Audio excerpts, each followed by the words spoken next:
प्रचंड उकाड्यानं हैराण झालेल्या नागरिकांना अखेर मंगळवारी पावसानं दिलासा दिला।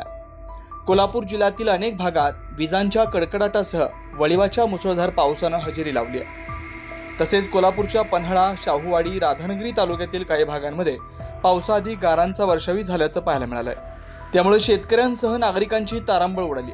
तर कोल्हापूर शहरातही दिवसभर कडक ऊन आणि संध्याकाळच्या वेळी ढगाळ वातावरण आणि हलक्या पावसाच्या सरी असं चित्र होतं।